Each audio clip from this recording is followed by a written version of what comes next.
Okay, you want to start recording? Fine. Welcome to everybody. We are going to have this second lecture. Yesterday, I gave you the first one. So basically, both are what is known as the research methodology. So one overview was given yesterday, and today I am going to give the, the further, and many others in the remaining sessions are going to add on to all those important four stages of RM. So I was telling that IIT made the attendance not compulsory for second year onward because the internet is, many good videos are available by world-class teachers and from organizations, and now with the AI and everything, even more information and is available. So it is up to the professor to make it interesting. If professor makes it interesting, only then students want to attend.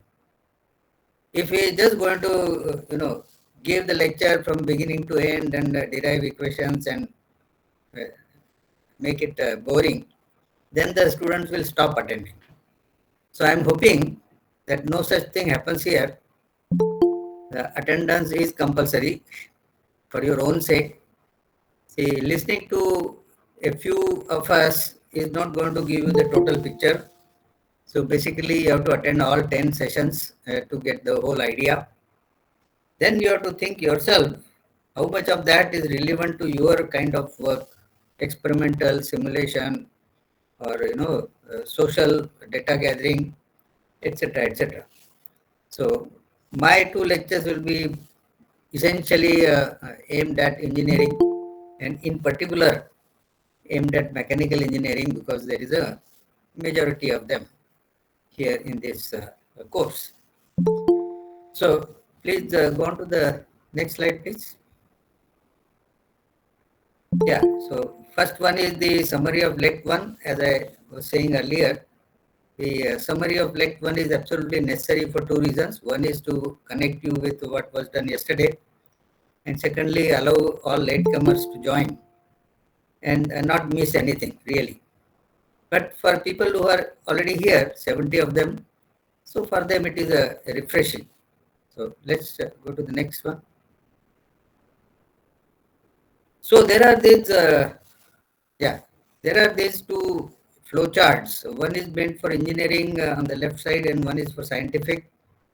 And it depends on whether you are doing a engineering system kind of work or whether you are doing a specific work on, say, material science, or you are doing something specific which has got a science-like activity. But basically, there is not much difference. But as a whole, I thought that the idea has to be conveyed as to what are the four stages of this RM. So I have chosen the engineering method. Next one, please. So all four stages will be there in the next slide. Yeah, please click. So first is the explore the topic. You and your guide will decide on what should be the topic, and then slowly find out which specific area of that you and your guide is interested. So that is called select the topic. Next one. Then there is the second phase, which is called the do the literature survey. And I told you that the purpose of literature survey is not only to find out what others have done, but to find out what others have not yet done, right? So you have to find the gaps. So we are going to find the gaps in the literature, and then we make a research hypothesis.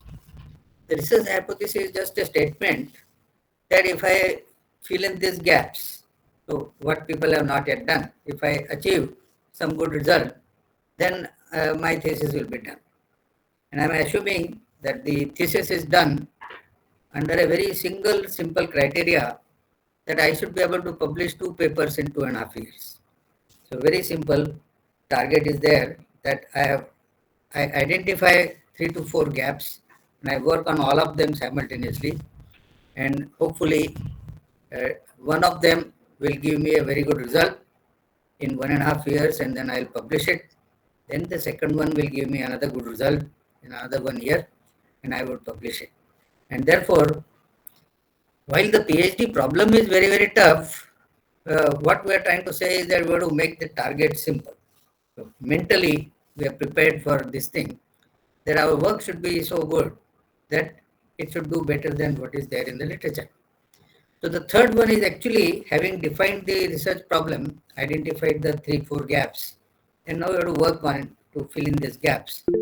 So conduct means you have to go on doing the work. So I always say 3 iterations are required. So first you have to do something to get a good result. Then it may not be as good as what is in the literature. Then we study it and modify a few things which will improve. And then the second iteration will get maybe as good as the other results. Okay. Kavya says that unable to hear. Everybody else is able to hear? Yes, sir. Okay. So let's continue. Kavya has to fix that problem. So the stage 1 explore is supposed to take about 15 days to 1 month, not much more than that. Then the literature survey and finding the gaps is going to do it in 3 months. So let's say 4 months are gone. And then each of these iterations, I told you the 2 iterations so far. Then you find another one and find more parameters or more variables which will give me further improvement. And then with the third iteration, I'll get better than best result in the world. So each iteration is supposed to not take more than 2 months. So it will be 6 more months. So approximately 9 months, you would get a world-class result. Just like babies are born in 9 months. I told you this analogy yesterday that even if it takes 10 or more days, after 9 months, you panic, right? So PhD is like that. PhD is not just a goal, the research goal on your engineering topic. The goal also has to have a timeline. So everything has to be done in a phased manner and time has to be attached to each phase. So I have attached.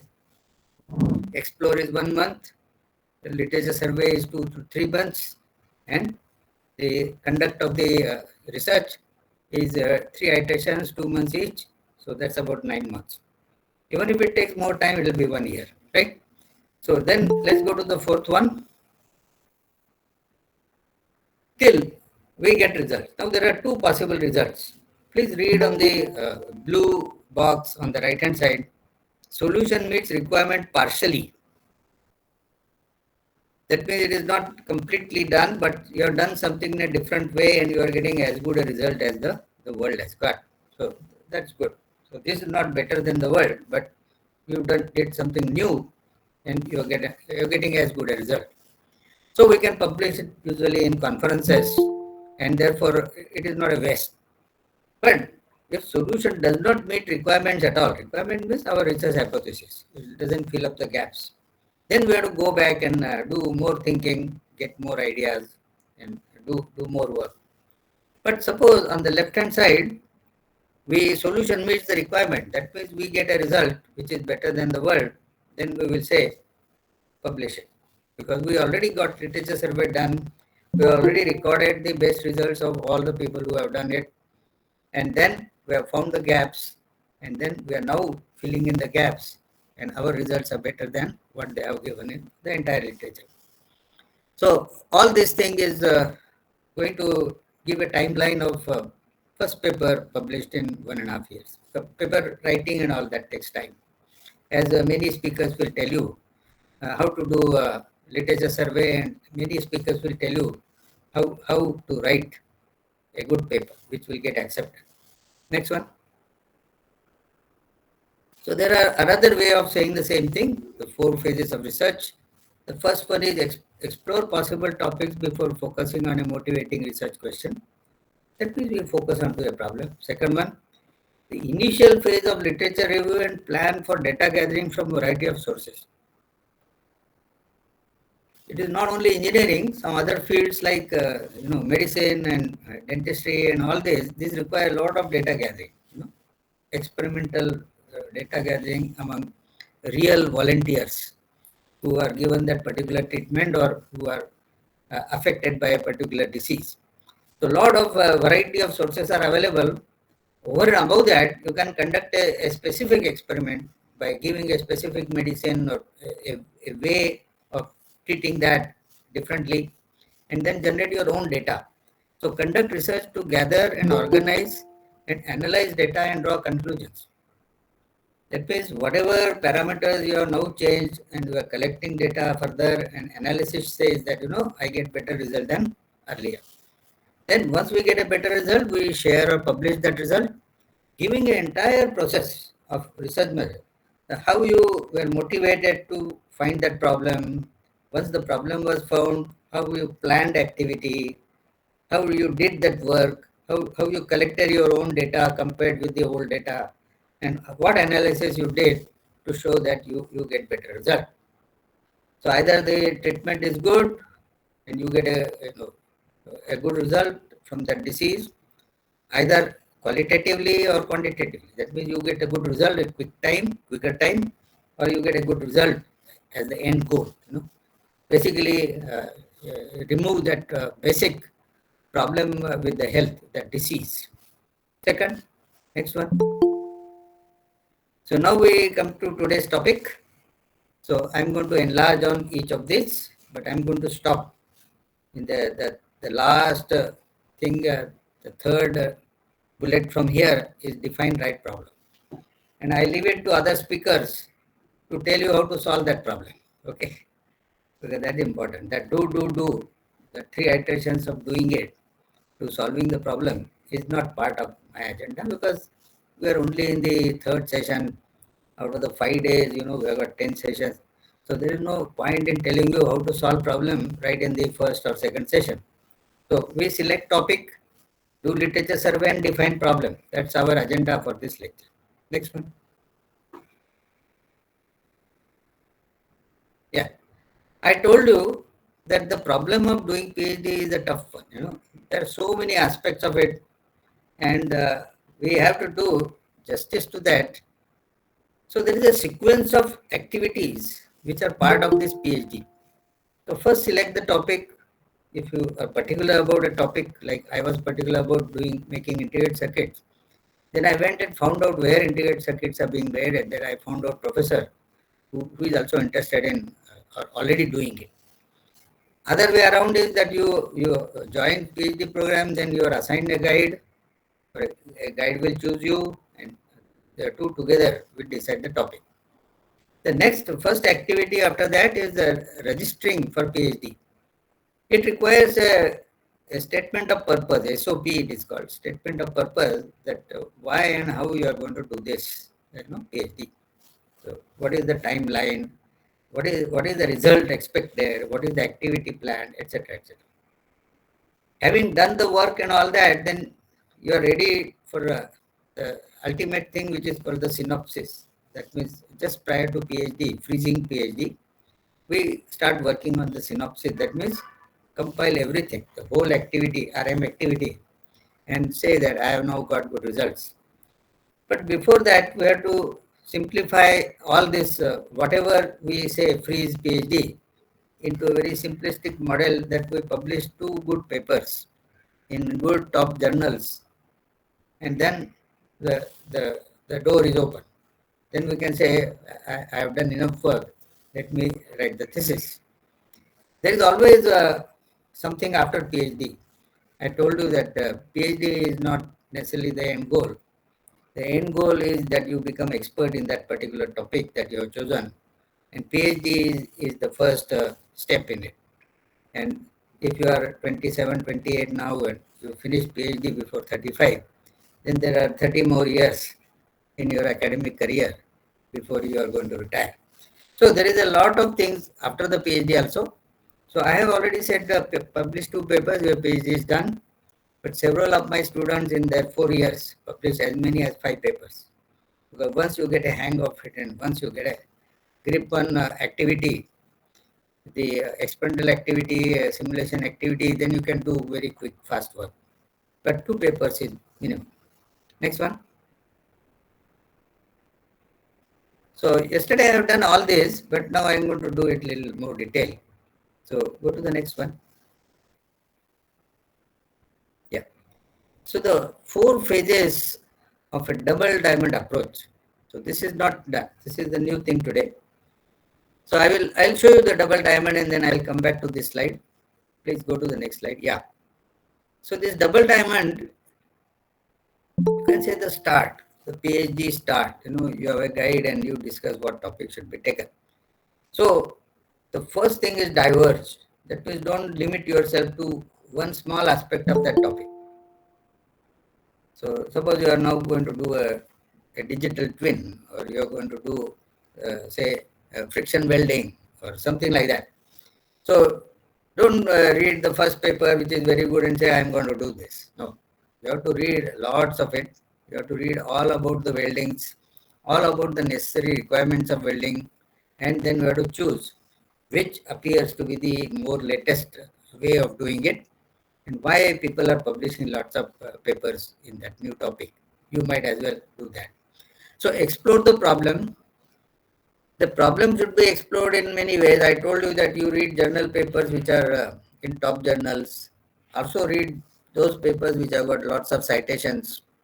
Also read these papers which are more recent. All these 3 criteria are required for you to read more about that topic. So this is called explore that problem or topic. After a lot of this literature survey is done, I told you 3 months or 2.5 months, 3 months, then we decide which problem I am going to attack, right? Fix means you can read that as a problem. Decide what problem I am going to solve. So now there is a diverge first, then converge first. So after converging, you say at the center of this double diamond, we have defined the problem. We are going to proceed from left to right, right? And we are never going to go back. So once you have defined the problem, I'm not going to redefine problem again. The problem has to be defined once for all. So we should not define only one objective. We should have 3 to 4 gaps as a totality. And then we don't want to go back, right? Going back and forth is going to take 2.5 years more. And that leads to frustration. So when you explore the topic and then we fix what problem we are going to solve, the problem itself is in multiplicity of it. Many of the problems. It's a set of problems. And any 2 of them we solve out of that set, we'll get 2 papers. So having done that, once the problem is defined, at that time we should not say how I will do it and all that. Now we start diverging again in the second half of the diamond. So test potential solution. So possible activities that you can plan, right? Possible variables or settings of variables that we can try in existing equipment or software, etc. And then again, after doing a lot of this study, a variety of solutions, there should be 4 or 5 different ways of solving to get those gaps filled. Once planning is done, then we refine the solution. That is, we find which of that solution strategy works best. Taking the example of the ANSYS 3D model, we have to see whether the 3 types of solutions that we can do there. One is called the steady state solution. No timing involved. So you give initial conditions and then it will tell you what are the stresses, strains, and etc. The second one is a transient. So we can apply a stimulant or stimulus in a time manner and then see how your system responds. So you can give a ramp or you can give a step function, whatever it is. There are many varieties of stimuluses that we can give. Then the third one is the frequency response. We can give a RF or a frequency stimulus and then see how it responds. So we can plot a frequency response of that system. We can find what is the first resonance frequency of that mechanical apparatus, and we have to make sure that we work below that. We never go to the resonance because resonance is not desirable. So like that, we have to find whether steady state or transient or frequency responses are the key to your solution. Maybe all 3 are required, maybe only 2 are required and all that. So this is called refine the problem and refine the activity that you are planning to get the solution, and the solution will be delivered, right? the solution delivered means we have publishable good result. So this is a double diamond. It is also called basically there are two stages. When the first left half is called the problem definition stage. So you diverge and converge onto the problem, and then once you have defined the problem, multiplicity of the problem. So we don't want to go back, right? We define several small things in that as a totality, and then try to find variety of ways of solving that. You can do simulation to solve it. You can do experimental work to solve it. Even simulation you can do and get the optimum result, and finally get the final good result in the real life experimental work. So you don't have to repeat too many experiments, which takes a lot of doing. So yesterday somebody was asking that we don't have access to this enabling technologies which are require costly equipment and so on. So there I suggest that you should do this simulation work, do optimization and find the best result of the simulation, and the parameters of that best result should be taken to a high level organization like IIT and other research laboratories nearby you, and then get those few samples done. But you cannot do it after you get to this level. That means you don't start digging a well when you get thirsty, right? You already should know that sometime you are going to get thirsty and you will need water. So the well should be already a plan of activity. That means right when you do registration in your university, that statement of purpose I told you, that this is what I'm going to do. The same thing you should submit to this nearby IIT or a research institute and say that, please, I will require this help. And they will also register you because they have a mandate. They are getting funding from government and they have a mandate to provide such facilities. I'm sure with a little bit of help from your guide who is senior and more experienced, you will be able to do that, right? So this is the best way possibly to use the contemporary enabling technologies, which require a lot of setups, costly setups, which every college doesn't have.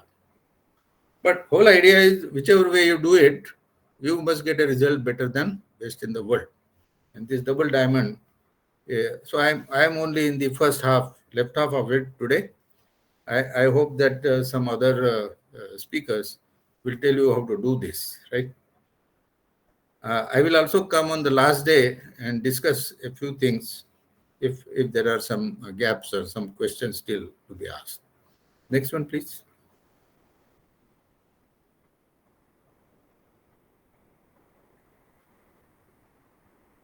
This is another way, and this is this gentleman, Dan Nestler and Wilhelmine Brand.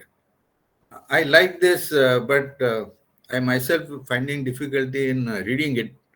I'm sure those of you who are joined on mobile will have even greater difficulty in reading that. So I will leave it to you. This PDF should be available. This recorded lecture should be available.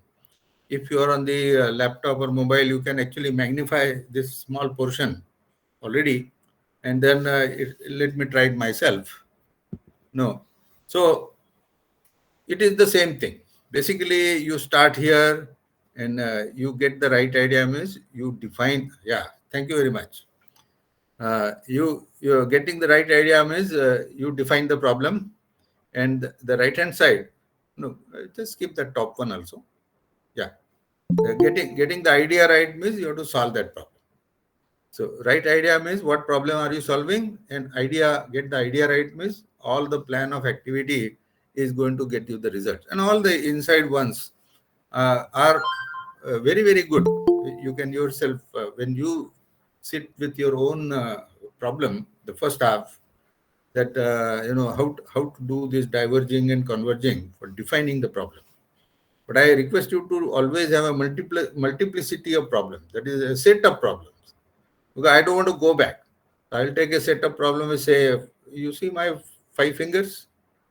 So I will have 5 small activities of 5 small gaps. I try to fill in and plan my activity for all these 5. and then one or two or three of them will happen, because I never want to go back all the way.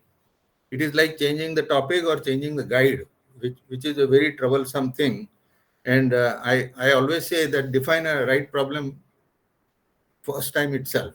Don't want to go back.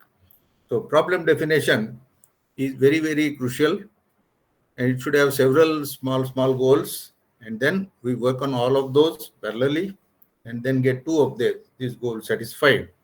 And it doesn't matter which two of these five goals satisfied, because anything, those are five gaps are there. Any gaps we fill in, it is publishable, obviously. So let's move on. I like this particular one very good.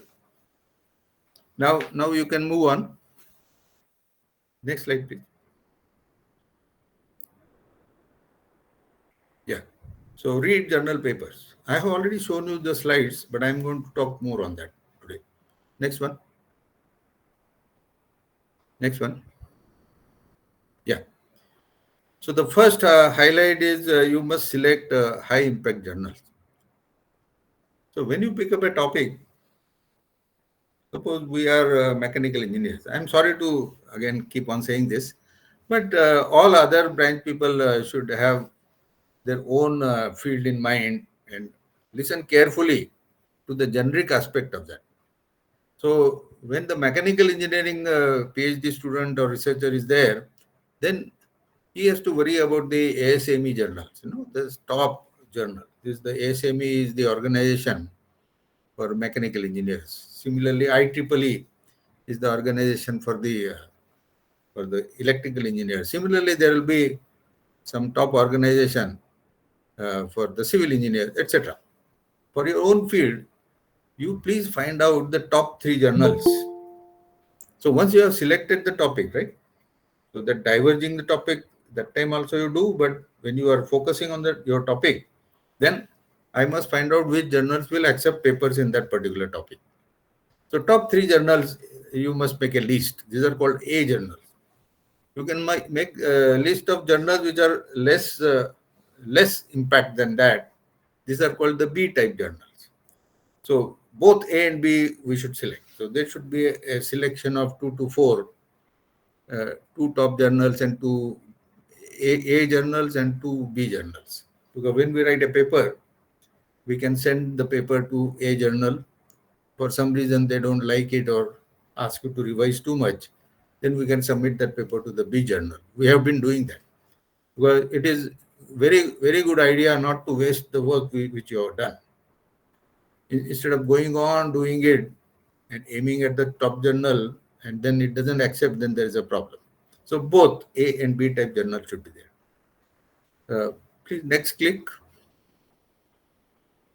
So we already told you, you and your guide must decide which ASME journals you would like to publish. Topic has been chosen. The papers you read must also have the second criteria, that it should have many citations. So what does the citation mean? That means so many other people. Suppose the citation index is 20. So many other people, 20 people have in their own papers given you a reference. Why would anybody give a reference to your paper or anybody's paper? Because they have found some interesting things and it has given them a direction for their own research. So that means when you write a paper, you should give some directions for the reader, and the reader should find that useful. You should say in the discussion and the conclusion what more needs to be done. Then the reader will like that. So to get your own paper more citations, the best is that in the discussion and the conclusion, you have to give future directions for further work. The third criteria, along with the many citation, is that it should be more recent. You should not go back to 1980, 1990 papers and all that. It should be in the current, 2010, the latest. So you must find papers which are in the last 10 years, 5 years, like that, right? And avoid any lowly journals or avoid international conference papers, because they are not the top journals. I mean, the quality is not the top. So you must go to the top A and B type journals and find out articles with more citations and particularly more recent papers. Three criteria. So you go down, the read, arrow is there. Read. I made a big list here. My experience of over 50 years of experimental research. I will read the list.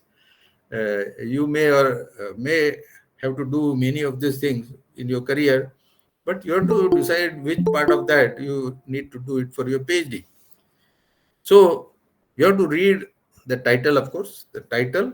But before you decide whether that paper is important or not, you must read abstract, which is only less than 300 words.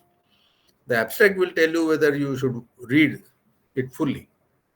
So once you see abstract has got something interesting, very similar to what your topic is, then you read introduction. The introduction is like a prior art, what has been done before this paper was written. Suppose this paper was published in 2010, then introduction will tell what was done before 2009. Then experimental or theoretical background, then apparatus on which experiments are performed, then measure data, analysis of data, presentation of data or results in form of graphs, tables, important results, and comparison with results in the literature. I told you that data from the earlier literature is very important. Your result has to be compared to that. You cannot say, I want very good result, and therefore please publish it. So your son or daughter comes back after the writing a exam paper, say 9th standard, 8th standard. They are usually uh, not very. So once they come back happy looking, then we think that they have done it well. Then you ask how much you're done. Then if he or she says, I've done good, you're not satisfied with that answer. You say good means what? Then son or daughter will tell, maybe I made a mistake of 5 marks in my maths paper. Then you feel good, 95%. If she is not very happy, then you would think that she would have missed 10 marks or something. So a comparison reference has to be there, no? Whether what you say is good is comparable or better than that. So again, I read that. So comparison with results of literature has to be there. The discussion on how or why the results are better. See, if you are a BTech student and you do an experiment or something for your BTech project, then you say, I got a good result, I was able to do that. I was able to do this friction welding. And the BTech person is very happy. MTech person has to actually give some data, variety of experiments, and then he has to give a graph.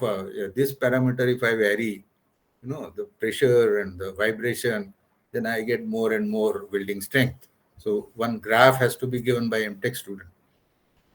But for PhD student is absolutely must. Other than the first two, you have to say I got good weld and I got this data with parameters and all that, some graphs. You have to say why you got the good result, why you got better than best result in the world.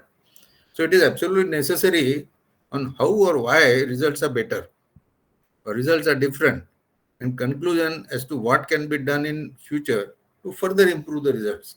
Now this one, if you are able to convincingly write that what can be done in future for further improving the results, it will get you more citations. I'll give an example. Just listen to that as a one liner, I call it. If a person like me says that I have got 40 papers published, and somebody will ask, what are the citations? Then I will say no citation, zero citations. That means the 40 papers that I have published, maybe on average 3 pages each, then I have created a 120-page worth of raddi, right? For all people who are joining from the south, the raddi means, the newspapers which have become old. Then we sell it to, other people. to make something out of that, right? So basically it is throwaway, but we get a little price for it. So very little value is there if your papers are published, but nobody actually reads it, or even if they read it, they don't like it. So it's not a good idea. It is a wasteful exercise. So if you publish two papers and nobody refers to that in the first 1 year, then it was not good quality. And why somebody will not refer to that? Because you never wrote anything. And what can be done to further improve the results? Because you forgot to write that. You should have written. Once you write that, people will refer to you, right? So take this into your mind, that where to not only do good work, you have to make a statement or give advice at the end of it, what can be done to further improve that good work. Now, you yourself may do it in the next 6 months and so on, it's okay. Because the whole publishing exercise takes 6 months activity, so you get a 6 months lead time. So you yourself can do it before others will read it after 6 months, right? Publishing is happening after 6 months. Then you yourself have got 6 months lead time. So there is no harm done. Again, you can get better result yourself and then send it as another paper. So this is the way one of my students published 5 papers. The first 2 papers were 2 ideas, and the remaining 3 papers were enlarging or improving on those ideas. And every time we got 6 months lead. So it is good to do this. And if I now say that I have published 40 papers and I have got 200 citations overall, then it means something. The quality of my work. So you do PhD, then you become guides of other students, and then slowly your number of papers will go on increasing. But the number of citations should also go on increasing, because that is the quality of the paper that you have written. So most important, the last one is discussion and conclusion, because that is where you write as to what can be done in the future to further improve results. And in that way, you will get more citations. Next one, please. Which I already told you. So you can go to the next one. So read patents. I told you yesterday, just keep on this slide. I told you yesterday that the read textbooks, monographs, and review papers, literature, that may be only 10% of your activity. I don't recommend that you read textbooks and all derivations and mathematics and everything and do 6 months of that. No, you read textbooks like a storybook to get an idea of what the topic is, and then start reading journal papers. The journal papers give you, so textbook give you 10% of the knowledge that your PhD will require. The journals will give you another 10% of the knowledge, and patents will give you 80% knowledge.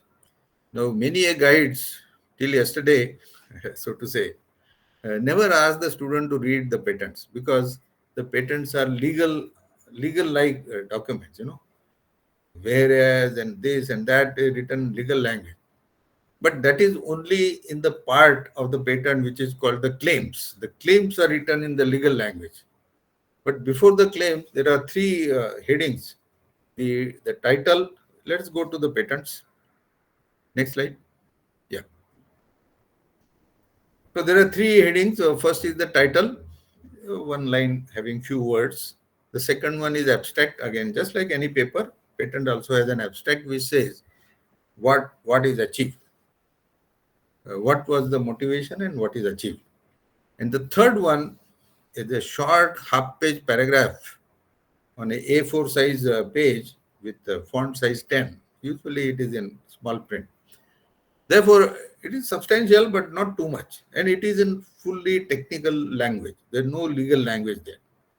So it is supposed to be the preamble, what you call the preamble of something. So you can't make it more complicated. So it says background of the invention. Before my invention, what was the stature of that particular object or system or topic? So the next click, please. Yeah. So we are not interested. In fact, the person who inventor is not interested in praising that earlier activity. He actually wants to say that these people have done this, but then there are problems still. So the prior art, the aim is not to glorify the prior art, but instead to point out the following: the problems, the flaws, harms, limitation, drawbacks, and all such keywords. So depending on your, on your engineering field, these keywords will change. So the problems not yet solved in the prior art, the flaws, the harms it has, apart from the main function, there are some harms, then limitations that can only do this but don't do that, and drawbacks, that means when I do this, something else, another harm crops up. So all these are the keywords which you can see. You can either give a list of these keywords in the search, problem, flaws, and all that, and then it will give. Otherwise, the half page is not too much to read. It is a proper technical language, and it will tell us, what are the old systems, what are the functions they provide, and while along with the function, there are some problems or drawbacks and limitations. And the last sentence, usually of such a background of invention, is, please read here, prior art has this problem and my invention described below has solved it. That's all. So that's all. A particular problem or any one of these words that you have chosen was a problem with the prior art, and now my invention has taken care of that, and now it no more affects. And 90% of the patents belong to this category. That means there are only 10% patents which perform that function in a new or totally new or novel way. This is called a new or synthesis. There is a new synthesized system which was never done by anybody earlier, and those patents are only few, 5%. Top 5% are some new ideas, absolutely brand new ideas, novel ideas, where you get that function in a totally different way. And therefore, they are the path breakers, or called, they will start a new trend of research or products. So this is called pioneering work. If somebody in IIT has done this, that he has started a topic in which there are sudden interests all over India and everywhere else, then it's called pioneering work or path breaking, totally new. And then you will get lots of citations. So path breaking work, usually I have a thumb rule that if a paper has got a path breaking, new thing in it, and then it will get 200 citations. Just like that. Within months of getting published, it will have a lot of citations. 1,000 or more citations in the first few months will start, thousands of people all over the world start on that activity, and then you can get a Nobel Prize also. So this is the kind of quality metrics, that the number of citations received in the first few months of that paper will tell you how good is that, how novel is that. So whole idea is that you also want to do some novel work, right? You don't want to achieve that good result by some routine activity. You should not say, sir, please do it 100 times and you will get good result. One of them will be very good. So there's no point in saying that. So that anybody will know that if you do something 100 times, then you will get a good result in one of them. You should say, do it a few times and 99% of them will have that good result. So that's the kind of work that we want to do. So the second bullet in that below, invariably this section encourages to quote the patent as reference in our motivation section of the introduction. So when these 2-3 patents which we select and some novel way of getting rid of some problems is there, then we can also include that in our introduction, right? In introduction, I'm telling you, a PhD thesis or a paper when you write, the introduction must have at least 10 to 20 references, because the 10 to 20 references are required for the reviewers to understand that you are not done it in a like a you know doing it by accident. So nobody likes good results coming out of accident. When you want to publish a paper, Thank you. Sushma Mulay, please mute yourself.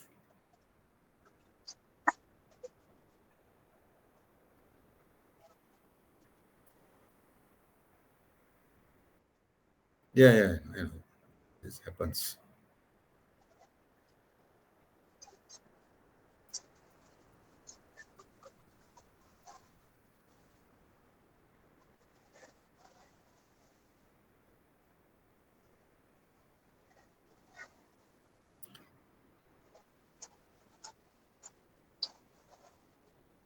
You can mute all, then I will unmute myself. Okay, that's better. Yeah, I have done unmuting.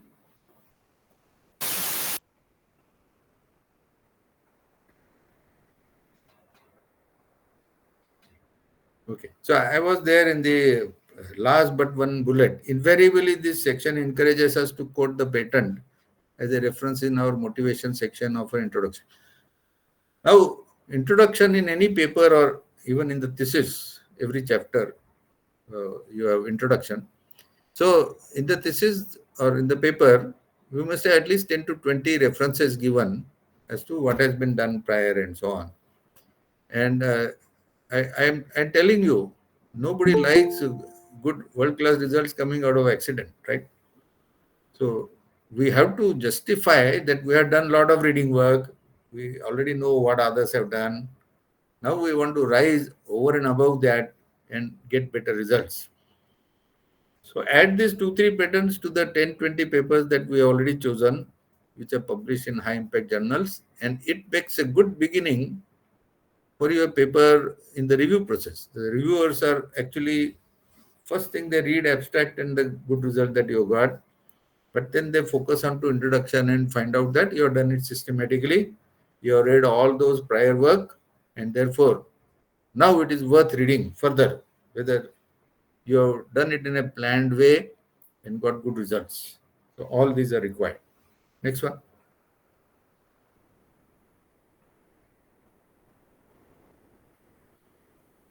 I told you this get involved is while you are doing the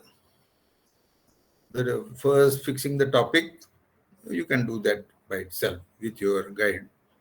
Once you have got the topic and motivation in the first of the two twin diamond, they diverge, converge.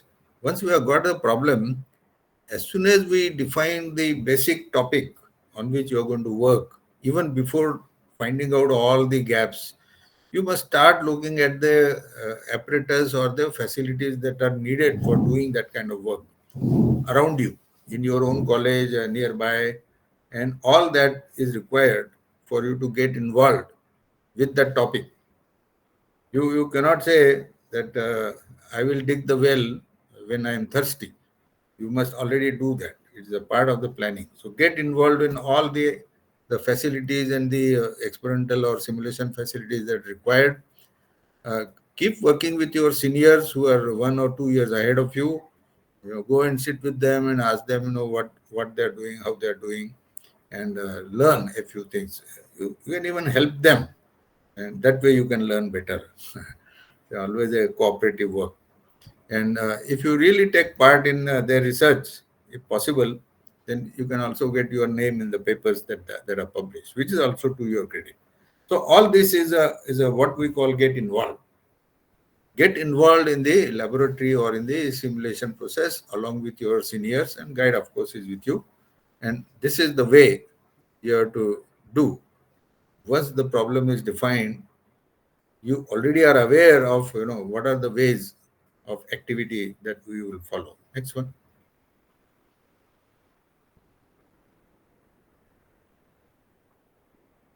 Yeah. So now we are in the third thing called do.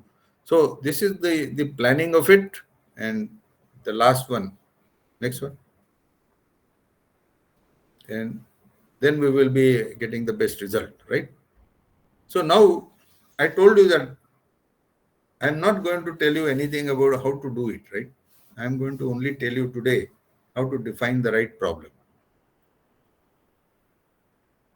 Because this is the first of that diamond, right? Diverge, then converge to my problem, right? This is the most important, and I don't want to go back again to defining or redefining problem.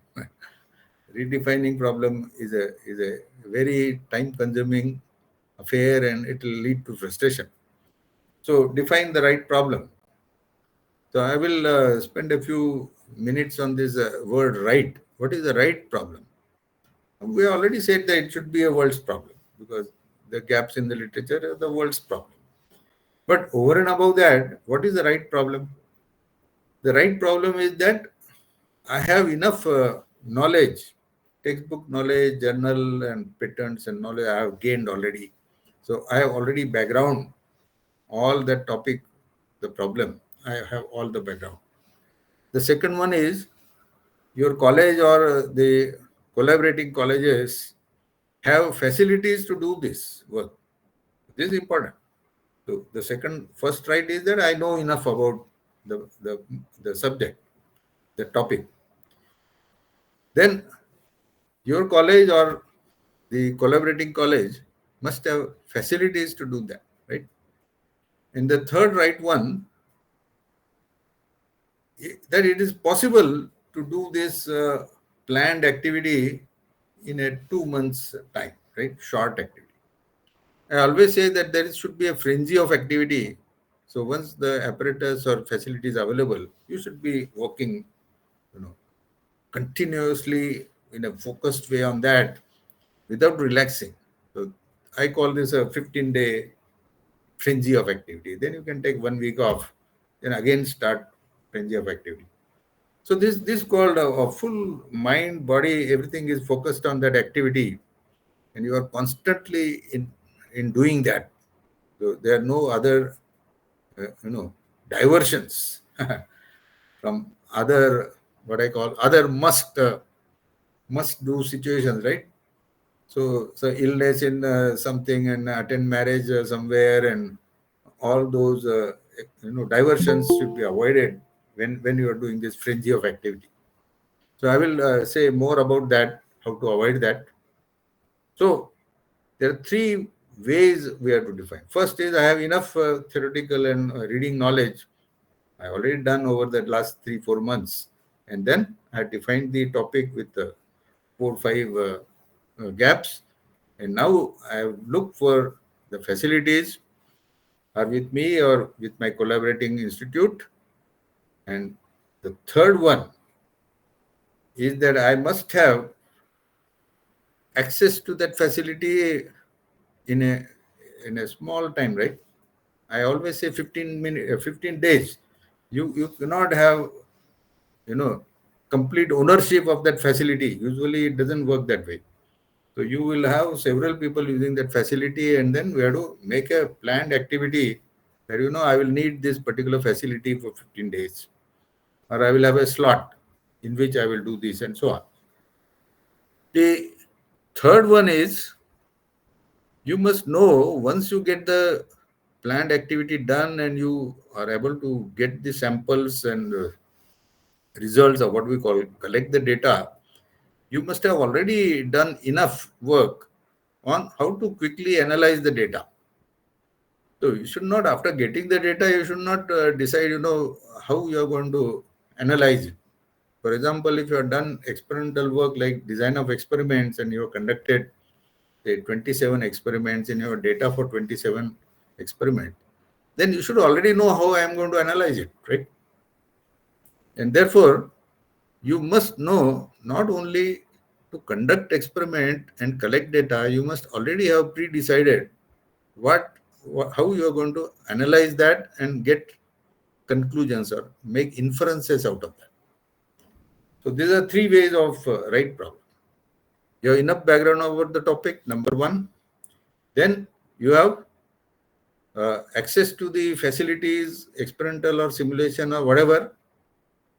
Number three, you get data, and then you know exactly how you are going to analyze that, right? And make conclusions. So all these three make the right problem. Next one.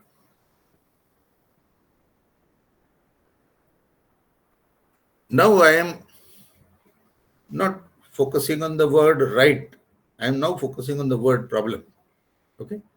So a problem is one for which I don't know how to solve it, right? It should be that way. Because if I know how to solve that, then it is not a problem. Then it is just an activity.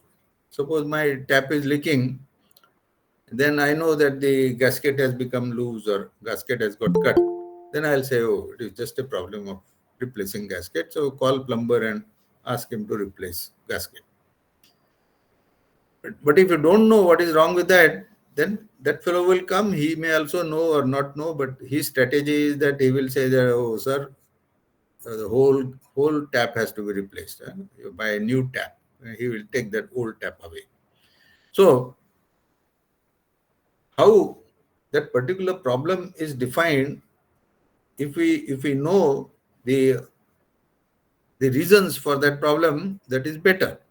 But if we don't know the reasons, then it will take time to find out what are the actives. So the fault finding, what are the reasons for that thing, what we call the root cause of those problems is our first activity. But when we define problem, that is not there, right? After defining problem only, the first activity is find the root cause. But let's not worry about solving, because that finding the root cause is on the solving problem side.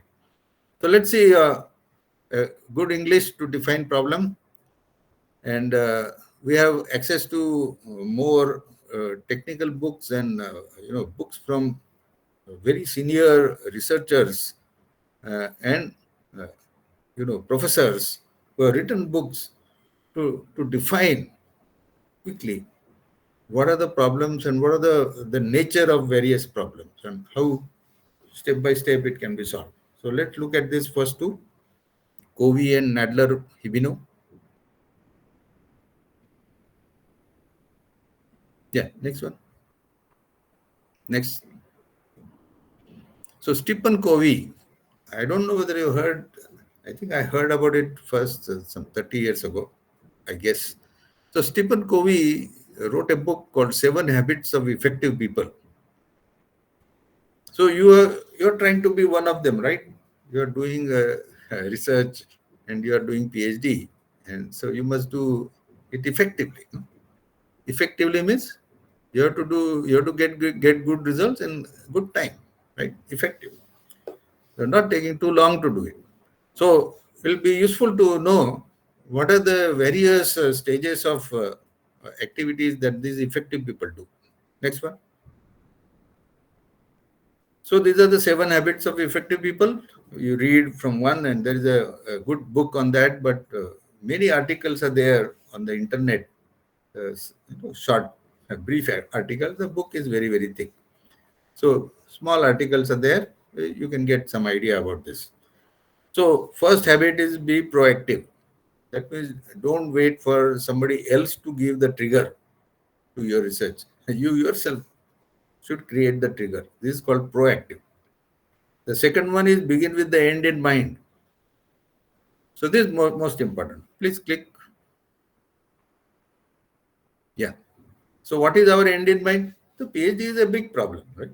It will go on for 3-4 years, right? But we have now very clearly said the end is publishing 2 papers in good journals, right? So we have simplified. That simplification doesn't mean that it will happen in 6 months. It will happen in 2.5 years only. But we have simplified. So begin with the end in mind. So end in mind is to publish 2 papers in very good journals and hopefully get good citations on that, right? So this is the first one I like from the Seven Habits of Effective People. The second book I read, Nadler Hibino, click, Breakthrough Thinking. Please go ahead. Next one. So there are 7 steps. So there were 7 ways of effective people, habits of effect. Now there are 7 steps. And the uniqueness, your problem should be unique. Unique means you have defined that first time. So it is unique. You have found all those gaps in that particular topic, not one of them. You have got five gaps in that small topic, focus topic. So it is, you are unique because you have first found all those gaps together as a bunch. Then the purposes. The purposes means what is the long range purpose? The whole purpose of doing PhD. Is it only for getting professorship? Is it only for getting a appendix to your name so that you get more uh, acceptance in the academia? But I think the real purpose should be to become an expert in that topic, and we have 30 more years to further improve on that by taking your own PhD students and so on. So like that, the solution to the next problem. That means your solution should not give another drawback. So you do something and something else become problem. So you do a welding like this, the butt weld. You do the welding, but then this get twisted. The plates get twisted. So then it is not a good weld because you can now measure the tensile strength, and tensile strength is good, but it get twisted. So that is called a drawback. So solution to the next problem. So that means whatever you are trying to improve must not give rise to another smaller problem. As many of those problems also you should solve. So this is solution to next problem. At least the next problem you should do. So I like that. So you should be the first one to identify such problems, several of them, 4, 5 of them. Your larger purpose is to become an expert in that topic, whole career, academic career, and solution to next problem in the sense that even the drawback which comes by doing it, you are also trying to solve that. So the paper number 1, paper number 2, paper number 3 are actually all these, in a series of activity. So you have to get the drawbacks also eliminated. So your process should be almost perfect. Next one. So your PhD problem, create a mission statement. Now, vision and mission are two words which are used very freely. You close your eyes and dream. Not only for yourself, you can dream for the entire society. That's called a vision. So your college may have a vision, right? A particular industry or a particular person may well have a vision. Elon Musk has got a vision. What is the vision? He is going to set up, establish human-like living conditions and colonies on Mars. So that's a vision. But mission is something less than that. So all defense people and all these people usually in the industry have got missions. Missions means there's a goal-oriented, time-bound projects. So a mission is always a goal, time-bound goal which has to be achieved. That's called a mission. The vision is at large. There is no time-bound thing. So your PhD research is a mission, correct? It's not a vision that I should do PhD as if it is a big thing. No, I want to do PhD in 2.5, 3 years. So it is a mission. So a mission statement that I will finish my PhD in this given time, in this way. So statement of purpose should say that, right? When you register itself, you should say that this is an activity. Of course, you don't specifically mention it will be 2.5 years, but the whole idea is that it is written in such a way that I'm going to do all these 5 things and I'm going to finish this activity, get papers published. So what is novel? Next one, click. What is novel and non-obvious? You can click the other one also, fine. Yeah. So what is novel or non-obvious? So I don't want to do it in an obvious way. I want to do it in a novel way. That means my idea should be new. At least it should come out of my brain. It should not be already borrowed idea. So it doesn't matter whether some 99 other people in the world will get that idea. It need not be a unique idea. But at least The idea has not been borrowed from my literature survey. Over and above that, I have to get something which is an idea, which is novel or non-obvious. Is there a eureka moment? So if I do it, then suddenly I shout, "Oh, done!" Then I throw a party or ask my friends to come and eat sweets and all that. So these are called eureka moments. And in my own career, I had a couple of eureka moments when we made the first integrated circuit and it worked, on that day. On that day, it satisfied the TTL 7400 specifications. We've done it. The second one is when I made the first MEMS sensor, there's the pressure sensor with 4 resistors in a bridge. And then it gave.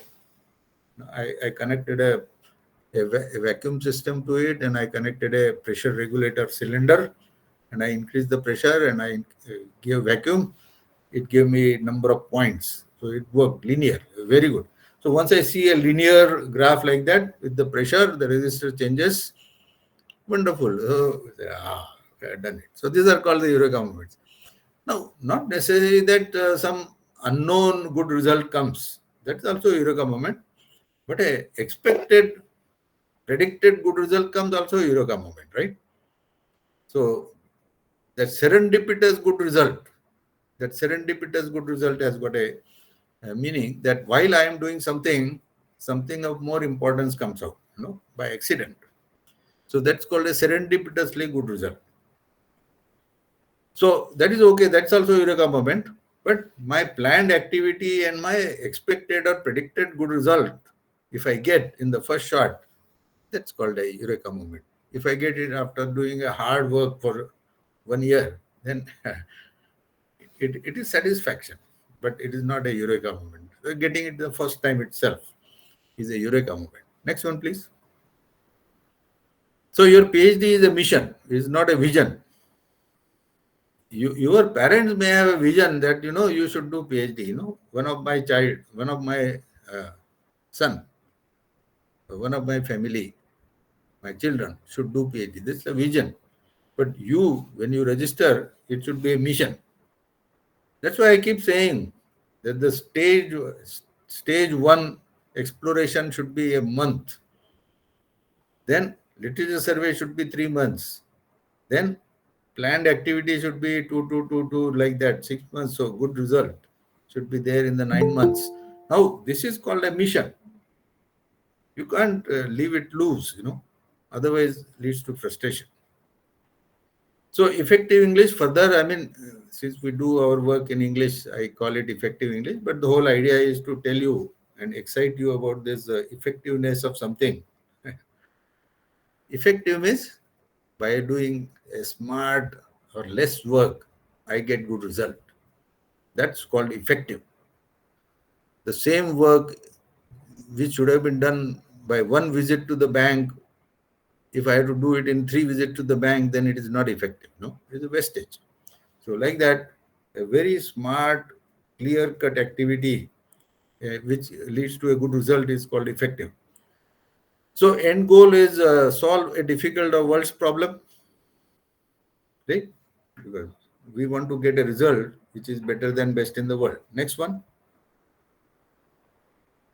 Yeah, please go slowly. Publish a paper in Nature or Science. And Nature is supposed to be the top journal, the world's most difficult journal to publish. Only original ideas get published in Nature and Science. So everybody, every IIT, I'm telling you, every IIT probably has only 1 or 2 professors out of 500 professors who have got a publication in Nature or Science. Publish many papers in top journal. That's my wish, right? I already identified the top journals, A journals. I have identified B journals, but my whole wish is to publish many papers in the top journal. Next one. Do a good thesis. A good thesis, like a mission. Do a good thesis in a mission mode. In 3 years, I've done good work. I published 2 to 3 papers, and my work is appreciated by guide all my peers. If you are a fresher, a full-time PhD student or a researcher, young researcher, then get a postdoc in MIT, Stanford, Berkeley, Cambridge, and the world-class institutes. Your PhD work should speak for yourself, right? And will encourage or will get you some professors nod in one of these top universities and will give you assistantship and so on, financial assistance. Next one. Finish in time. So that's why do a good thesis in time is a good goal. Get a better job. No? Whatever you are doing, a PhD should get you a better job, because now there are many opportunities for people with PhDs in top company R&D departments. So you can go to Tata companies, Birla companies. You can go to many public sector companies. They have so-called research departments, and then PhD is a kind of necessity. So now you have a lot of experience. You are in a age group of 30 to 35, and then you can now jump your job and do that, right? But in the small letters, smallest letter that you can you please magnify, sir?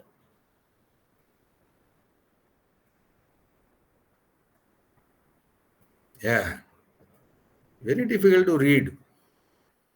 Sometimes during my early career days, when I used to go and print my passbook to see how much money is there, I required a magnifier glass to see that money, because the money was so small. The money used to be hardly in hundreds of rupees, and my salary was 400 rupees, and I have a family of 6 people to take care of.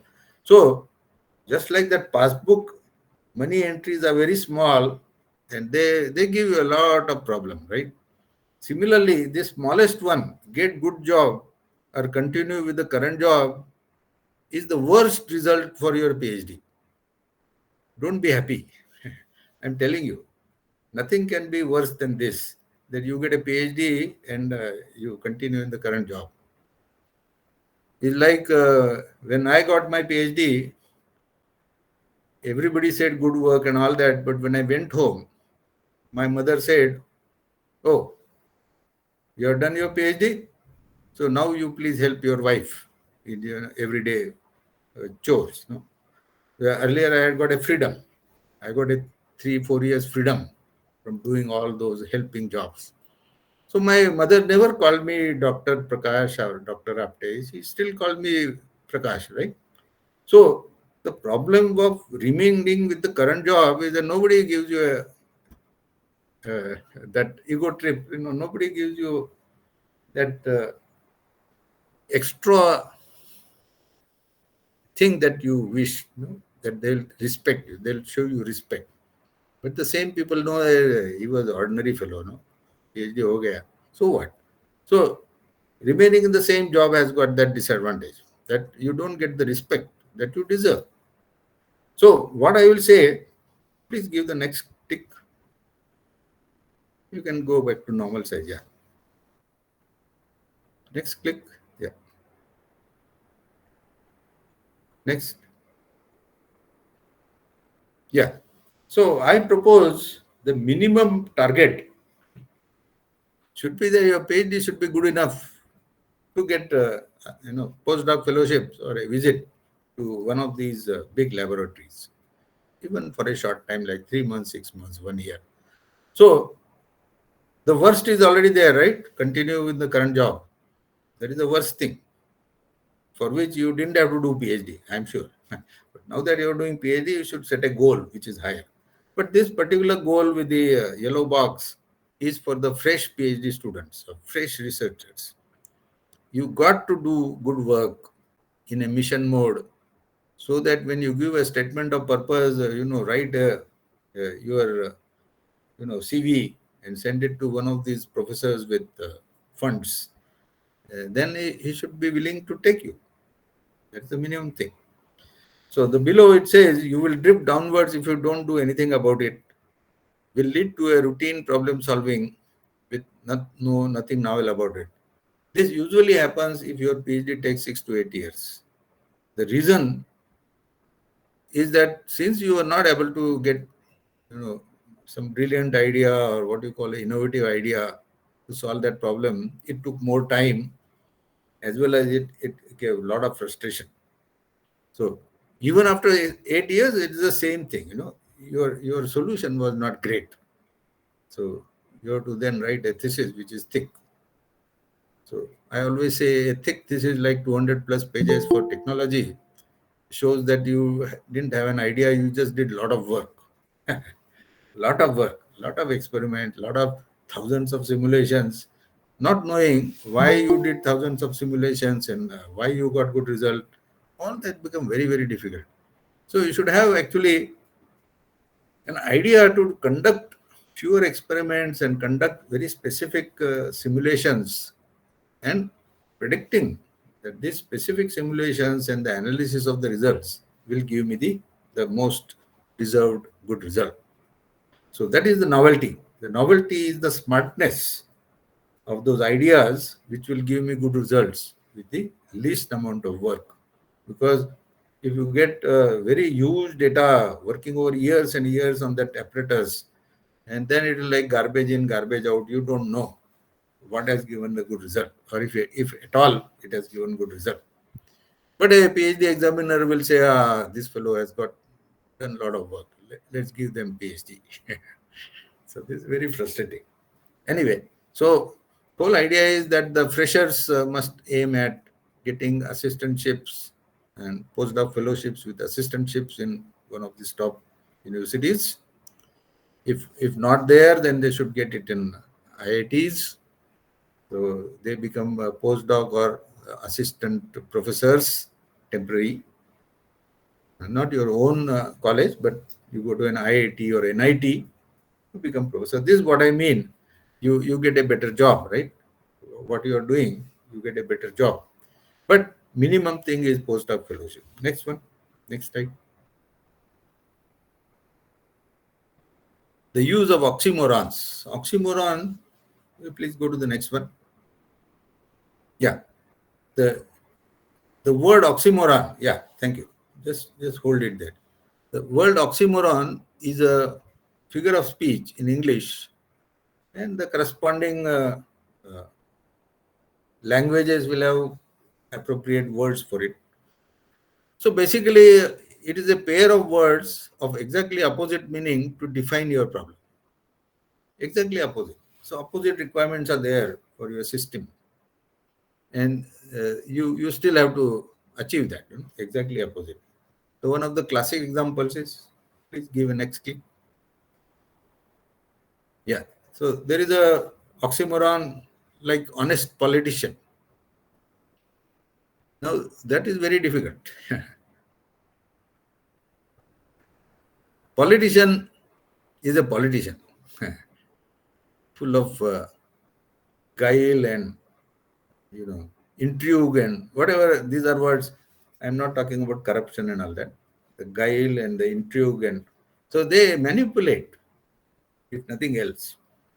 So honesty is far from what they do. But an honest person become politician, then he will not succeed because he is too honest. So that means such a thing doesn't exist. Let me see, audience. Raise your hand if you agree with me that there is no such thing called honest politician.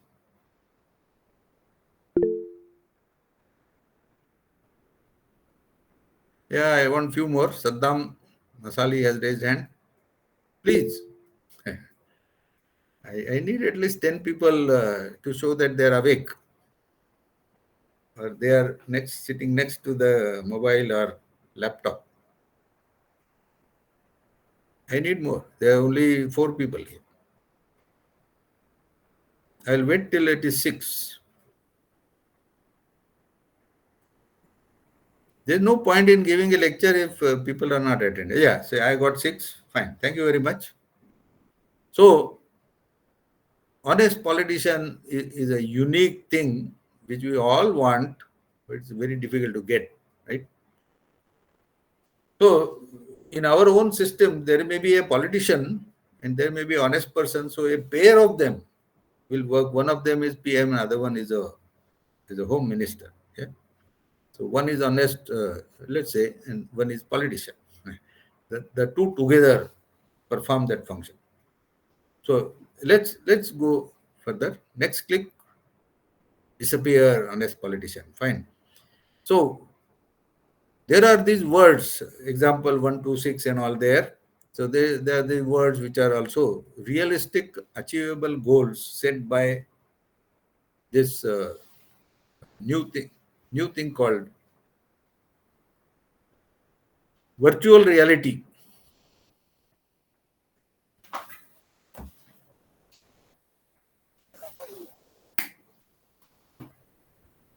Okay.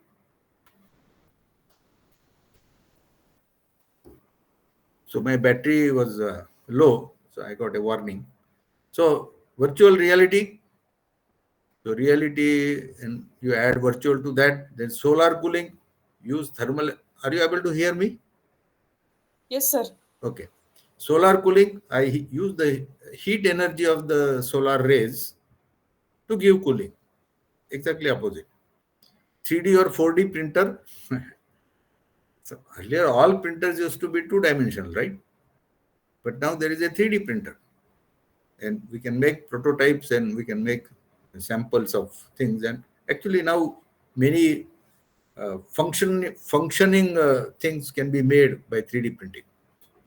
So Larsen Toubro, for example, makes several of the switches with very complex plastic molding thing by 3D printing, because complex molding is tough, but 3D printing can achieve those intricate things which otherwise cannot be made. Then removable adhesive. Adhesive is supposed to stick two things together, but now you say it should be removable. So Post-it is a very famous product, those yellow stickers we get. So when you put it on the book as a bookmark or on the file, when you remove it, the glue comes out with the paper. It doesn't stick on the paper of the object that we are. The book and the files do not get that glue. Glue remains on the paper. Then mass customization. So you go to a mall and go to a shirt counter, then there are shirts of different sizes there. So you don't require stitching. You select your size, and they're slim fit, normal fit, and all these categories have been created for mass customization. Then there is a thing called exact estimate. Several of your senior people will ask you to give an estimate, and then you say, sir, it'll be like 2 to 3 crores. Then you say, hey, give me more exact estimate. But estimate cannot be exact. That your seniors don't understand. So then you have to say, sir, it will require 2.05 crores just to make it exact. But you don't know whether it is 2 crores or 3 crores. An estimate is an estimate.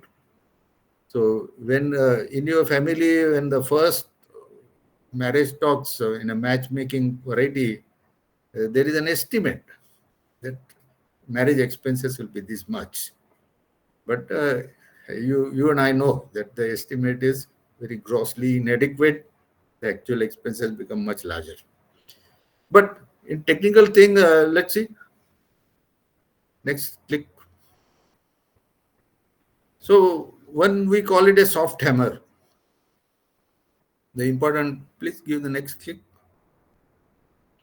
So this is the important word, the boxed green box words are the important word, and they take your attention. So this is the main object. And if it is a noun, then the previous one is an adjective. And if it is a verb, then it is an adverb, right?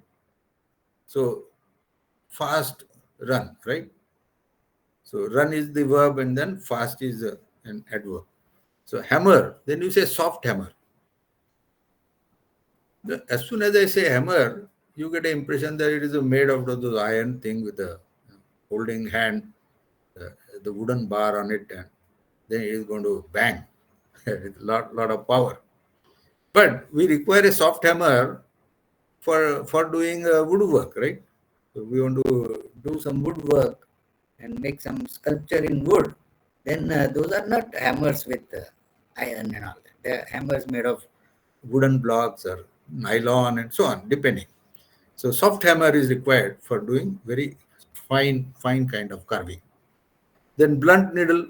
As soon as we say needle, we think that it is going to prick my hand and bring out blood. But for knitting sweaters and all that, we don't require it to be, pointed. So there's a blunt needle. So already such objects are existing because they perform some purpose, right? So similarly, Clean India is a slogan, our Prime Minister's slogan 8 years ago. Very successful slogan. So whole thing is I'm going to discuss this Clean India in the next slide, and I will try to solve this problem, Clean India problem. Next one. Next one. Yeah. So the first one. Can you go back one? One. Huh. So case of Clean India. So Clean India is called Swachh Bharat. This is the translation. The people from the south, will have corresponding language. The same thing. So Clean India.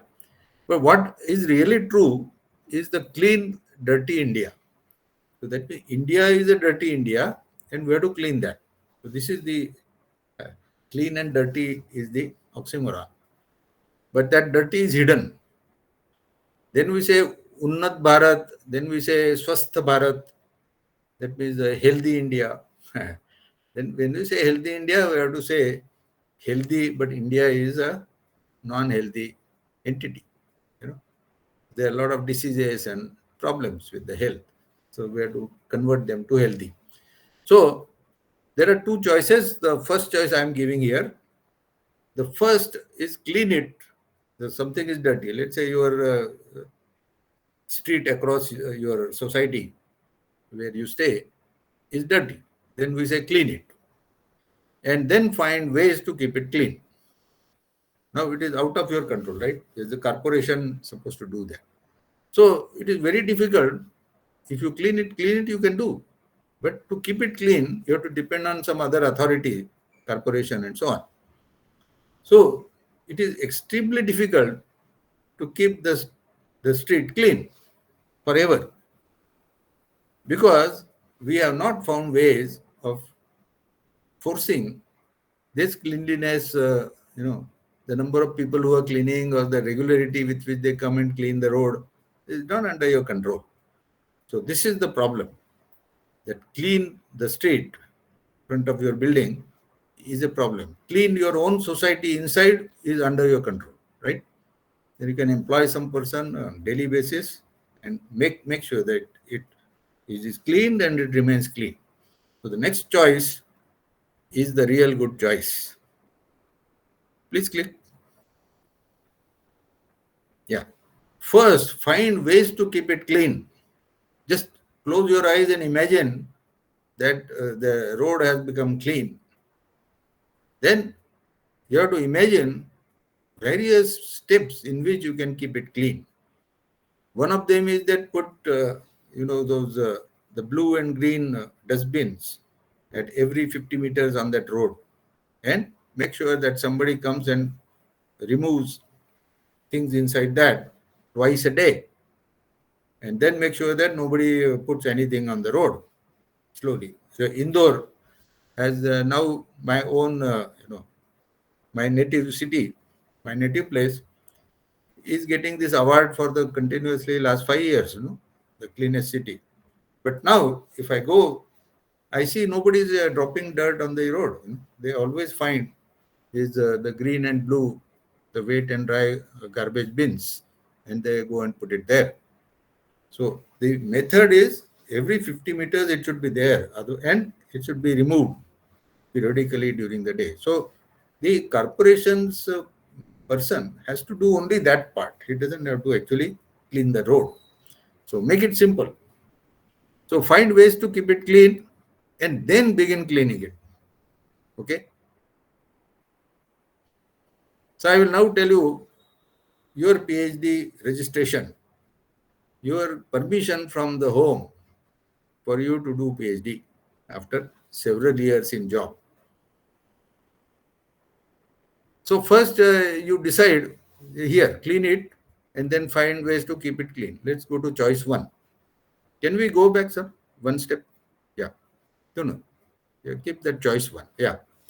So PhD, you decide to do PhD, register and tell all your family that I have registered and now I need your help for allowing me some more time. So you will go and ask your brother to take care of your parent for the next 3 years and not give burden on that.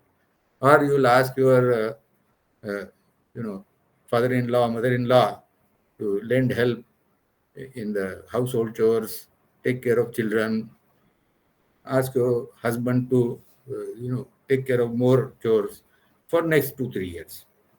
And if there is an opposition from any one party, then you are in trouble, right? So then it is not done. So more difficulty. Instead of this, go to the choice 2. Next one. First, ask both your family, your side and your in-law side. Both families should be asked whether they are willing to help if you register for PhD, because some activity or work will be on them. Once they agree, then register it. So that last clean it means then register. This is a much better way of doing it than the other way. The other way is forcing everybody by your decision. So there are two ways of doing problem solving, and the problem is always that something is difficult to do, then you have to find a simple way to do it. The problem should be difficult and solution should be simple. This is an oxymoron. So oxymorons are there everywhere. A difficult job, while in the job, having home responsibilities, particularly for ladies, it is a tough task to have a PhD in the mission mode. No, mission mode means in the 3 years you have to give full attention to your PhD. Next one.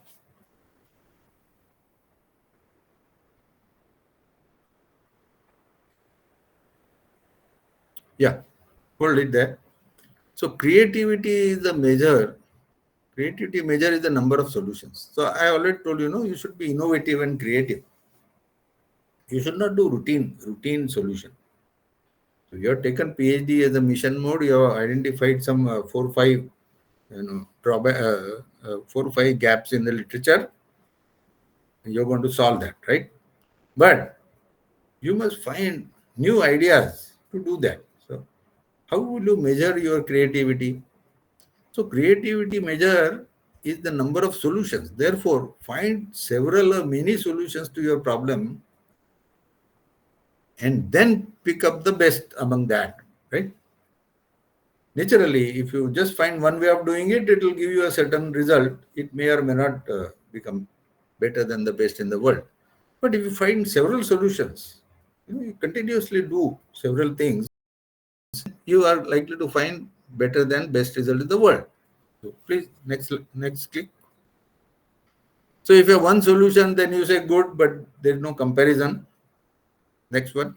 If you have 2 solutions, then you can find better of the 2 solutions. And if you have 3 or more solutions, then best. So when you want to find the best solution will be better than the best in the world. And it is intrinsically going to be a novel solution because you're not depending on only one idea. You have worked on 3 ideas. You've got 3 possible ideas and then solutions. And naturally, whichever gave you the best result is a good idea. Yeah. Next one. The last of my thing is what I call how to compile what you do during the literature survey, the actual compilation. So I will give you an analogy of what you compile has to be written down very clearly in a very specific way. Like we say,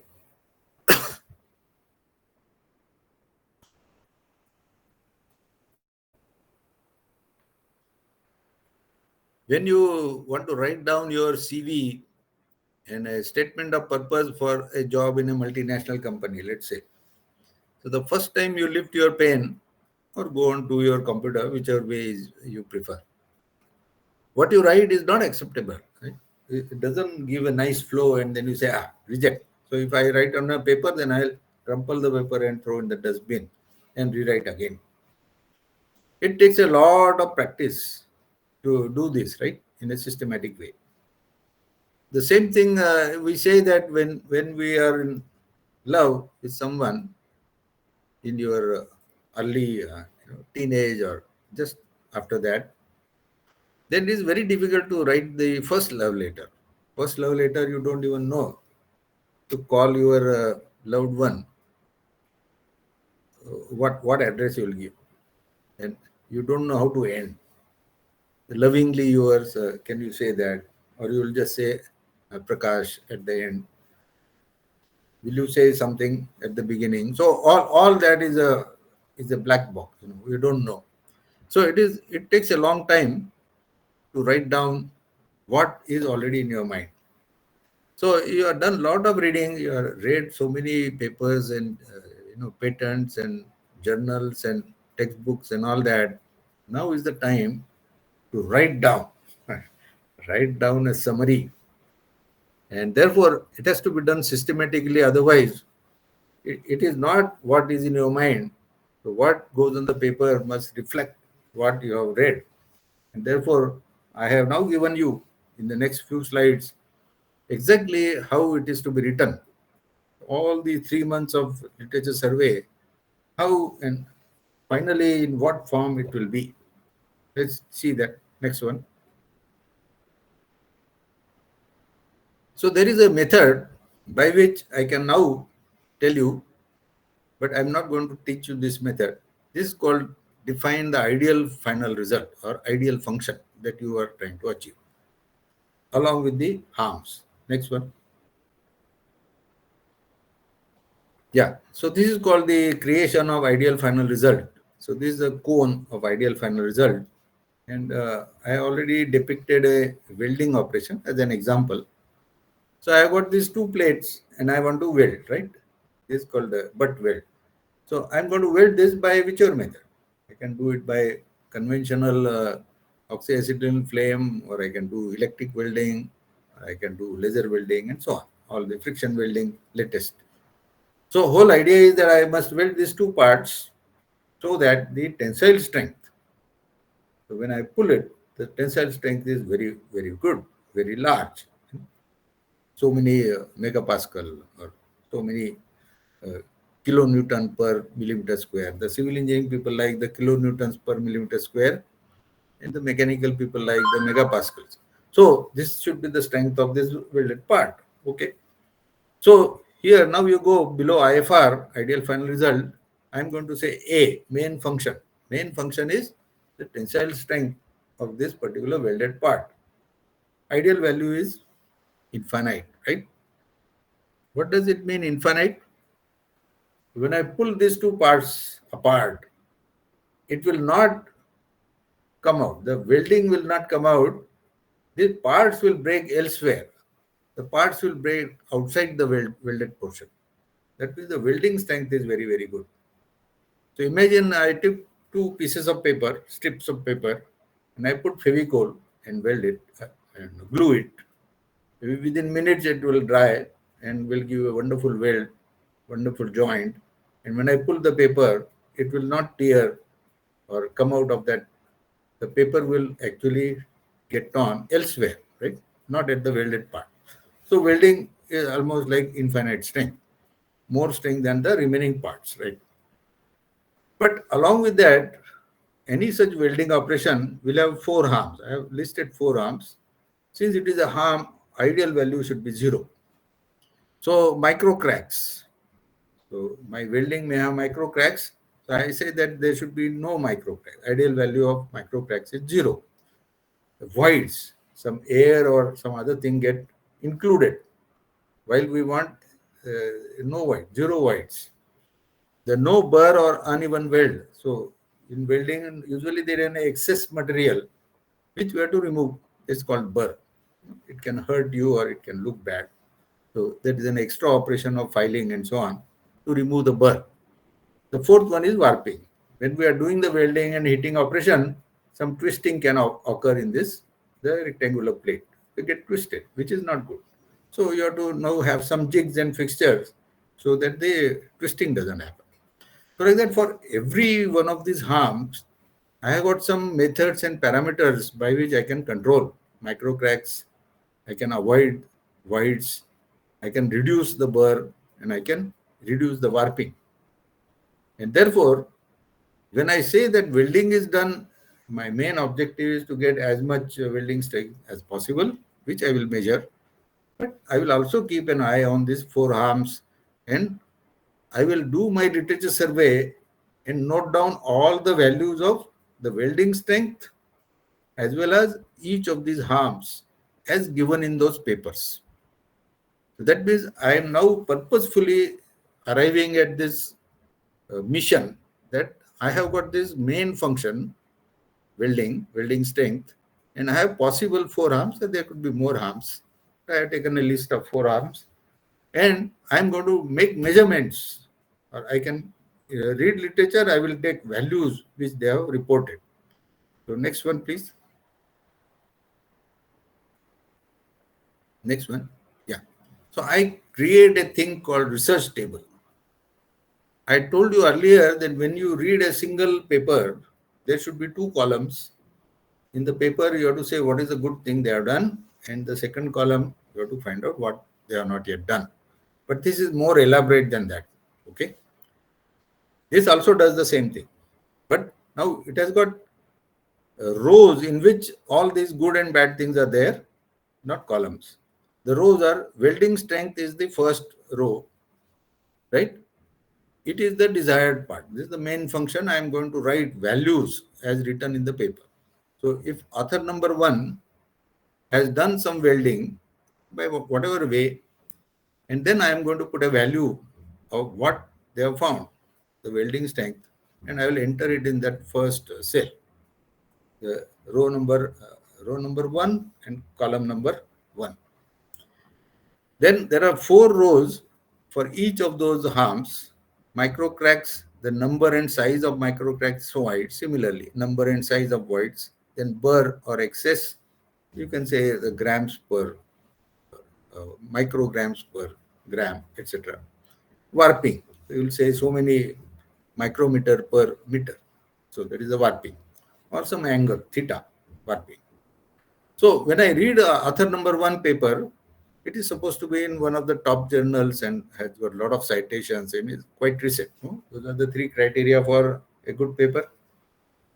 Top journal, and then a lot of citations, and as recent as possible.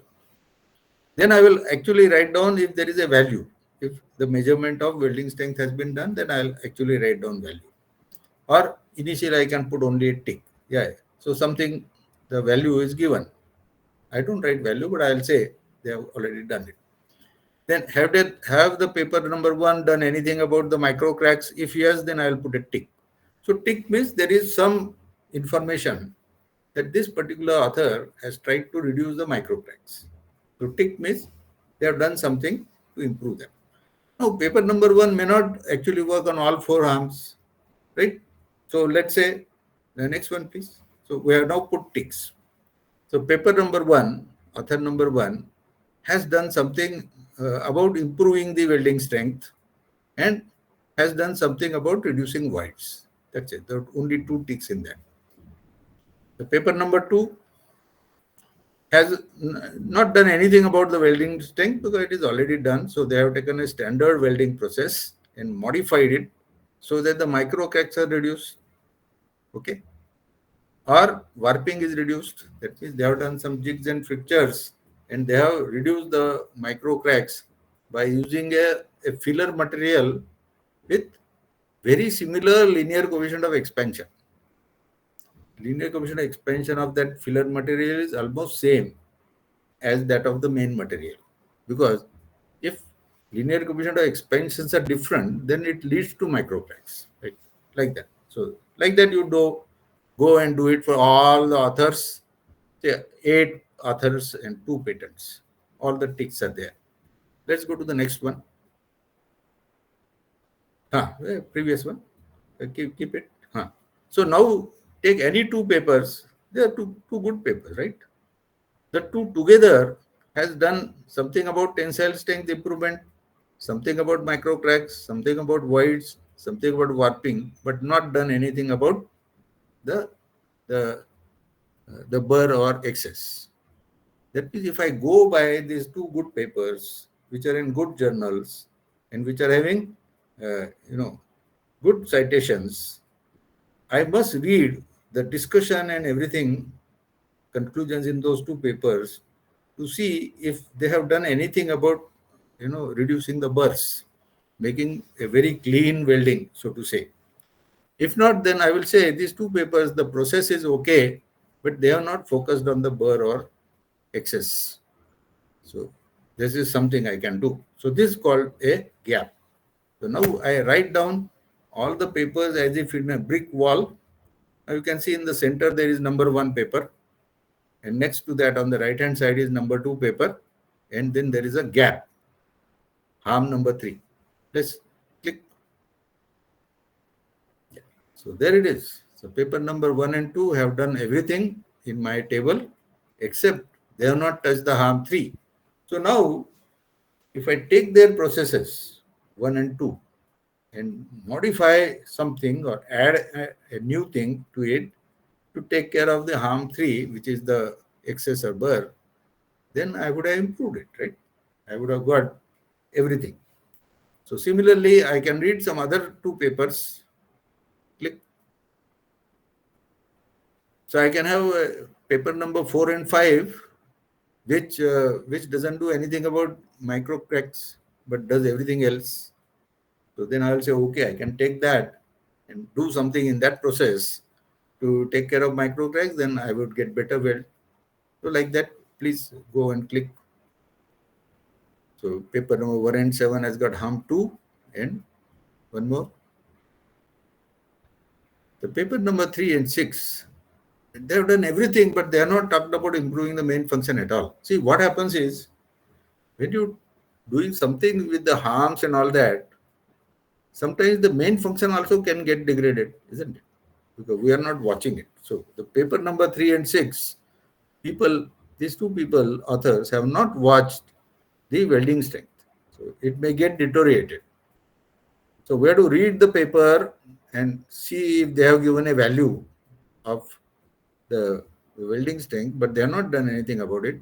And the welding strength could have been worse. So we have to take care of that, right? So we say everything they have done is fine, but the welding strength is not there. Now, all these paper number 1, 2, 4, 5, 3, and 6, and 7, these are the top 7 papers in which people have done one of them or more of them, but as a collection, these are the 4 harms which are still sticking out, right? So let's go to the next one. Yeah, the same thing, please omit. Next one. So now I have taken this table and I'm going to click on it, please. So this is the value given in the author 1 of the tensile strength. Value given by author 2 about the micro cracks. And values given by many others. And you take this one row number 1, the one which is circled, the author number 1, paper number 8, and patent number 2. Those are the 3 column with ticks. But when I have circled author number 1, paper number 1, means their value is the best among these 3 values. That means the welding strength on row 1, the best value is in paper number 1. Similarly, the micro cracks, the best value is given by paper number 2 among all these 3 values. Similarly, harm 2, voids, the best value is given by patent number 1, etc. Like all the best value. So best value in that row is picked up. And now I am going to create one extra column. Next slide. The best value result. So my summary, this is research table is my summary. Now I have added to the title, best values are now recorded. So please go on giving clicks. So I am now copying the best values in the column which I have now added. After all my literature survey, now I am able to add this column best values. Keep on clicking. Yeah. So I am going to copy this number there. In this way, I have 5 objectives. The best tensile strength is the main function, and there are 4 harms. The best values of these harms, the best value of this main function is already there in the table. This is the end result, compiled result of my literature survey. All 10-20 papers and 2-3 patents. Now I have collected the best result. Isn't it good? As I said, a lot of work has been done, a lot of reading has been done. Initially, I put only ticks and ticks and ticks, and then I go back and read and get values in that. If they are given, I enter. Now, I have now added my result, another column. That means after I do this work, I plan my activity and I try to improve the tensile strength. I try to reduce the micro cracks. I try to reduce the voids. I try to reduce the bursts and I try to reduce the warping. The ideal values are 0. So when I do all this, intentionally varying my parameters and add some ideas, and then I am going to write my result. And I am now going to not only write my result, I am going to compare. Let's say next one. So my value for microcracks is bigger than the best value that was recorded by all my literature survey. Then this orange circle or yellow circle, the best value, the burrs, my value is somewhat better, somewhat bigger than that, but not very much bigger. That my value is much bigger, very clearly bigger than that. That means I can now have 2 good results, better than best in the world, of which the micro cracks I have reduced first time successfully compared to all the literature I have read, right? So worth publishing. So next one. Yeah, keep on clicking.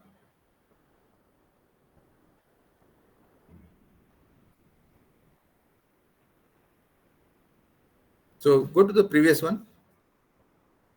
Yeah. So definitely my value being so much better than the best result in that, I am surely going to send that to a journal paper, right? Yeah, magnify a little bit. Yeah, that's okay. So I'm going to send that as the journal paper. My value, which is somewhat better, and whatever I have done, I have achieved it. I can send it to a conference paper. Keep on working in it. So this is like my first attempt, right? This is my first iteration or second iteration. So I will do another iterations to further improve the burr, and then I can send it to a journal paper. So that means my first attempt, I can get one journal paper and one conference paper because the value is somewhat better, but not substantially more. And then I keep working at it to improve it further. So my third iteration, I may get voids also reduced, I may get warping also reduced, which we have not done, right? So it is a possibility just before the last column, which is my activity, right? Why my do 3 iteration. Just before that, my literature survey, 3 months of activity is ending at best result. And then I say, this is the outcome of my entire literature survey. I have found 4 gaps in one main function, and I am now going to improve all these by doing something in that process. And therefore, this is what I call defining the problem. Defining the problem by finding gaps in 4 things and then working on them. And hopefully, when I do my first iteration, I see good result. Second iteration, I see very good result. Then I send for publication. Next one. Conclusions. Follow the 4 stages of research methodology: explore, select topic, 1 month, find gaps in literature and define the problem as 4 gaps, 3 months, then begin with the ideal final result, main function and 4 arms, draw a big diagram and fill in the research table up to the best value only, and then I start working on it, I get my best result. First iteration, second iteration, third iteration, I'll get that best result, and then I publish that result. Thank you very much.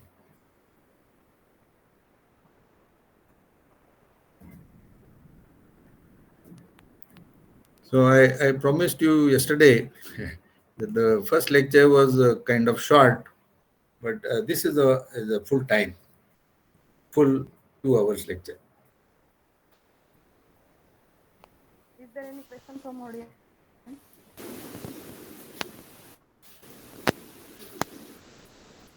I have a question to audience.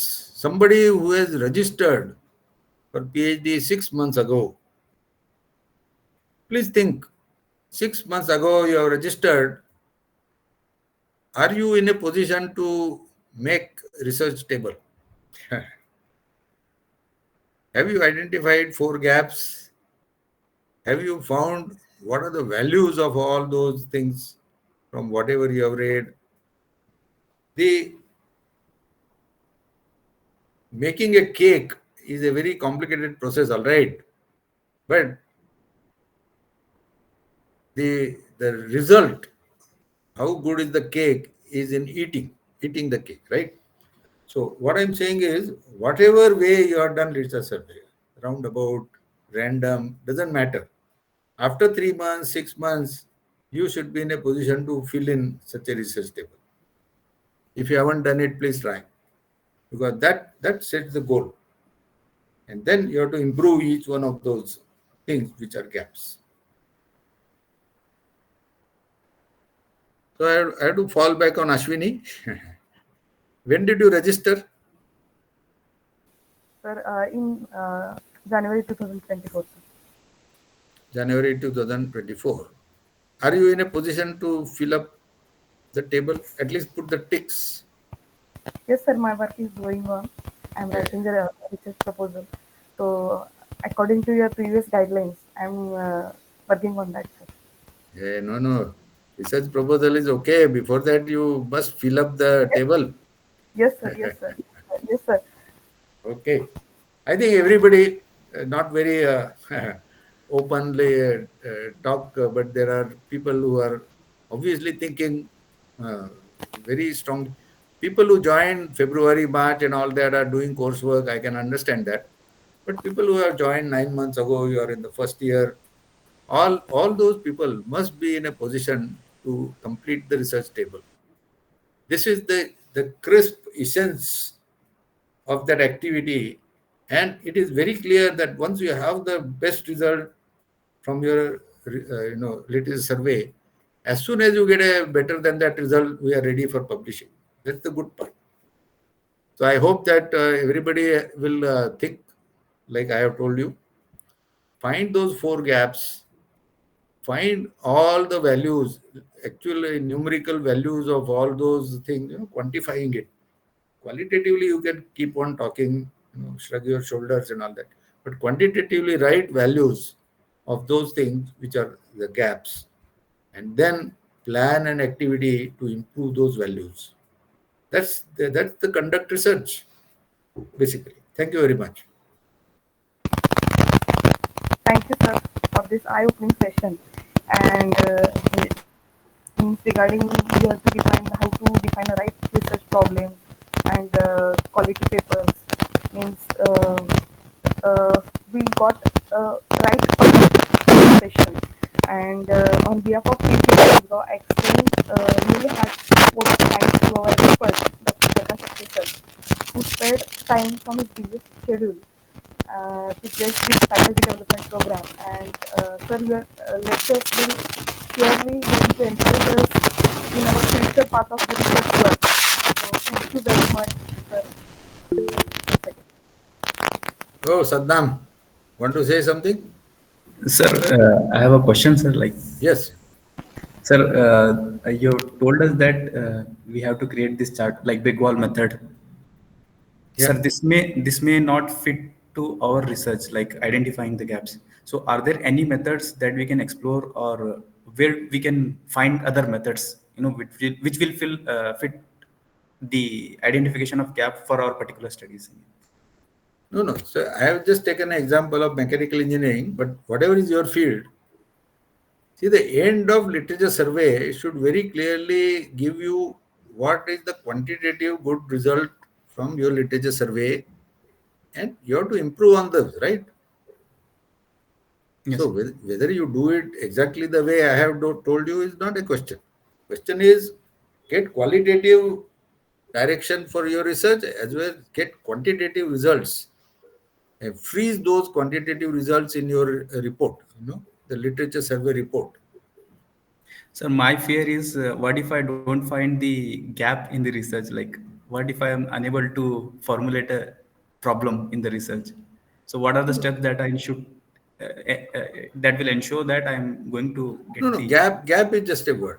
You set some 4 targets for yourself, hmm, 4 activities that you want to do, right? Gaps need not be there.